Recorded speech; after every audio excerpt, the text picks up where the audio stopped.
دو. اگر بخواد یه نوت به عقب برگرده میشه دو سی. نوت ر بخواد به عقب برگرده میشه ر دو. نوت می بخواد به عقب برگرده میشه می ره. نوت فا میشه فا می. نوت سی میشه سی لا. نوت دو میشه دو سی. هر نوتی رو که گفتم یک نوت قبل ترش رو هم گفتم. حالا این تمرین رو میتونین با 2 تا نوت بعدی بگین. مثلا من میگم دو، شما تو ذهنتون میاد دو ره می، خود نوت رو میگیم، بعدیش رو میگیم و بعدیش رو هم میگیم. نوت ها رو به سمت بالا رونده شروع میکنیم میگیم. مثلا مثال بعدی از نوت سی میشه سی دو ره. مثال بعدی مثلا از نوت فا میشه فا سل لا. از نوت می میشه می فا سل. یه دونه رو شما بگید. از نوت لا خودشو بگید، بعدیشو بگید، حالا بعدیش هم بگید. میشه لا سی دو. حالا همین تمرین رو به صورت عقب گرد هم انجام بدید. مثلا من میگم دو، میشه به عقبش خودش، قبلیش و قبلیش میشه دو سی لا. یه دونه رو شما امتحان کنین. از نوت فا خودشو بگید، یه دونه به عقب برگردید، یه دونه دیگه به عقب برگردید، میشه فا می ره. و این رو باید سعی کنید که با سرعت بگید. فا می ره، یعنی گردش نوت ها به خوبی توی ذهنتون قرار داشته باشه. همونطوری که میدونید نوت ها وقتی به سمت جلو حرکت میکنن، یعنی ما داریم میگیم دو ره می فا سل لا سی دو، روی خطوط حامل نوت ها دارن به سمت بالا حرکت میکنن، جهت حرکت رو به بالا. ولی وقتی داریم عقب گرد میگیم، داریم میگیم دو سی لا سل فا می ره دو، این نوت ها دارن به سمت پایین میان و جهت حرکت نوت ها به سمت پایین میشه. بعد از اینکه به این تمرین خوب مسلط شدین و حداقل یه نوت دو نوت قبل و بعد رو تونستین به خوبی بگین، حالا نوبت اینه که زنجیره نوت ها رو بتونین پشت سر هم بگین. یعنی چی؟ یعنی مثلا از دو تا دو بگید و برگردید. دو ره می فا سل لا سی دو و حالا برگردیم دو سی لا سل فا می ره دو. حالا میخوایم اینو با سرعت انجام بدیم. دو ره می فا سل لا سی دو، دو سی لا سل فا می ره دو. یه وقتایی مشکل ما این نیستش که اون نوت رو تشخیص نمیدیم. مشکل ما اینه که اصلا با این سرعت نمیتونیم نوت ها رو بگیم و نمیدونیم زنجیره نوت ها وقتی داره به سمت بالا میره، ما باید الان نوت بعدی رو بگیم، نوت قبلی رو بگیم و این باعث میشه که اصلا شروع کنیم یه سری نوت پراکنده بگیم. مثلا من اگه دارم نوت سل رو میگم، نوت بعدی یه دونه رفته بالاتر حتما لاه. اگر من بدونم که بعد از نوت سل نوت لا رو دارم، دیگه شروع نمی‌کنم با جزئیات حساب کنم حالا بین خط دوم و سوم چه نوتیه. نوت سل رو میبینم، نوت لا رو حدس میزنم. این میشه که من میتونم با سرعت بیشتری نوت خوانی بکنم. حالا این تمرین گام ها رو میخوام از تمام نوت ها انجام بدیم. هنرجوی سطح پیشرفته که گام نوازی انجام دادن این تمرین براشون راحته، ولی هنرجوی مبتدی هم سعی کنن که این تکرار رو با من انجام بدن. حالا از نوت ر میخوایم بگیم. ره می فا سل لا سی دو ره. حالا برگردیم. ره دو سی لا سل فا می ره. حالا با سرعت بگیم. ره می فا سل لا سی دو ره، ره دو سی لا سل فا می ره. حالا از می بگیم. می فا سل لا سی دو ره می. حالا برمیگردم. می ره دو سی لا سل فا می. حالا با سرعت بگم. می فا سل لا سی دو ره می، می ره دو سی لا سل فا می. درجات بعدی رو هم میگم، ولی اگر شما براتون سخته روی کاغذ بنویسین و هی با خودتون تکرار کنین. این بار از نوت فا. فا سل لا سی دو ره می فا فا می ره دو سی لا سل فا. حالا از نوت سل. سل لا سی دو ره می فا سل سل فا می ره دو سی لا سل. از نوت لا. لا سی دو ره می فا سل لا لا سل فا می ره دو سی لا. از نوت سی دو ره می فا سل لا سی لا سل فا می ره دو سی. همینقدر مسلط باید نوت ها رو به صورت بالا رونده و پایین رونده بتونید بگید. اگر حتی توی چرخه نوت ها هم دچار مشکل باشین، مطمئن باشین که وقتی میخواید نوت خوانی هم بکنین این زنجیره نوت ها رو گم میکنین و نمیتونین سرعت نوت خوانیتون رو بالا ببرین. دائما باید دونه دونه نوت ها رو تشخیص بدین. ولی این تکنیک بهتون کمک میکنه که اگر نوت بالا رونده یا نوت پایین رونده دیدین، با دیدن نوت اول بتونین حدس بزنین بقیه نوت ها رو. با یه مثال میخوام بهتون توضیح بدم از این نکته‌ای که یاد گرفتین چطور استفاده بکنین. تصور کنین که ما یک زنجیره بالا رونده از نوت ها رو داریم که به این شکل نوشته شده.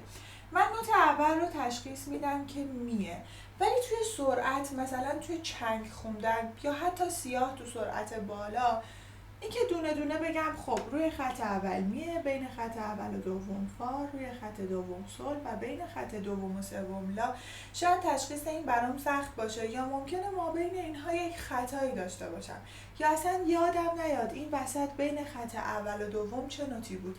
قرار نیست این موضوع باعث بشه که سرعت من رو بگیره و من نتونم نوت‌های بعدی رو بگم. من وقتی اولین نوت رو تشخیص دادم میبینم که 3 نوت بالا رونده به سمت بالا داره، پس اصلا بدون اینکه نگاه بکنم می فا سل لا. شما این شکلی میتونین از این زنجیره استفاده بکنین. حالا فکر کنین بالعکس، مثلا این بار نوت ها حالت پایین رونده به خودشون دارن. اولین نوت رو تشخیص میدم جزو نوت های بین خط فا لا دو می، بین خط دوم و سوم میشه نوت لا.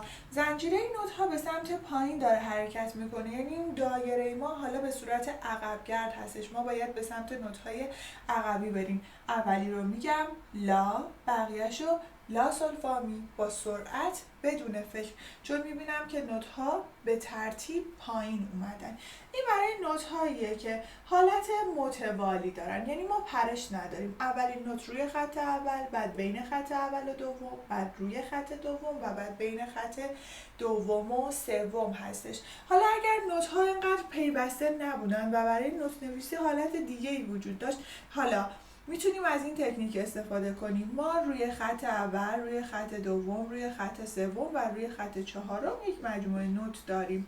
ما نوت‌های روی خط رو به خوبی میشناسیم. چشم من در نگاه اول باید این مجموعه رو ببینه و تشخیص بده که اینها نوت‌های روی خط هستن و بلافاصله میگیم می سل سی ره.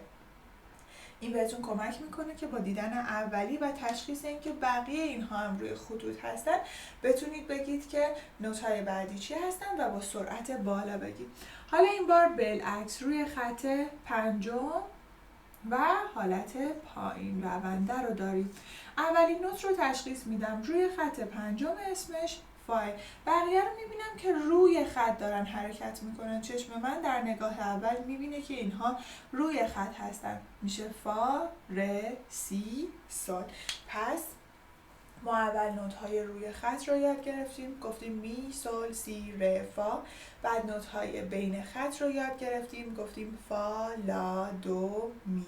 این برای جاهایی که پرشدار هستش خیلی بهمون کمک میکنه.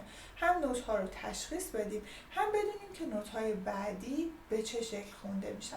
حالا دونستن زنجیره نوت‌ها، این که نوت‌ها رو با سرعت بتونیم پشت سر هم بالا رونده و پایین رونده بگیم، توی اینجور جاها کمکمون میکنه. جاهایی که چنگ داریم، دولا چنگ داریم، نوت‌های متوالی بالا رونده و پایین رونده داریم، باعث میشه که ذهن ما آماده باشه که نوت بعدی چیه، نوت قبلی چیه و در لحظه بتونیم اونها رو بخونیم. با توجه به آموزش هایی که با هم دیگه داشتیم، حالا یک تمرین رو براتون در نظر بتونید کاربردش رو هم ببینید. به این تمرین توجه بکنید. با نوت ر شروع شده، چسبیده به زیر خط اول. نوت ر رو داشتیم، نوت‌ها حالت بالا رونده دارن، 4 تا میبینیمشون. اولین نوت ر، نوت بعدی و بعدیش رو هم توی ذهنتون بیارید به کمک گام ر. میشه ر، می، فا، سل. توی زنجیره بعدی به نوت لا میرسیم، بین خط دوم و سوم نوت لا میشه لا، سی، دو، ره، ره، دو. پشت سر هم میخونم 1 و 2 و 3 و 4 و ره، می، فا، سل، لا، سی، دو، ره، ره، دو. سکوت. خب توی قسمت بعدی بین خط دوم و سوم نوت لا با لا داره شروع میشه، نوت‌ها به سمت بالا دارن حرکت میکنن.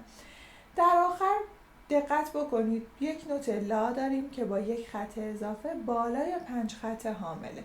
به فرض اینکه من اصلا اسم اون نوت رو یادم نمیاد، فراموش کردم یا نمیدونم روی خطوط اضافه چه نوتی رو خواهم داشت، شروع میکنم از لا، میگم لا، سی، دو، ره.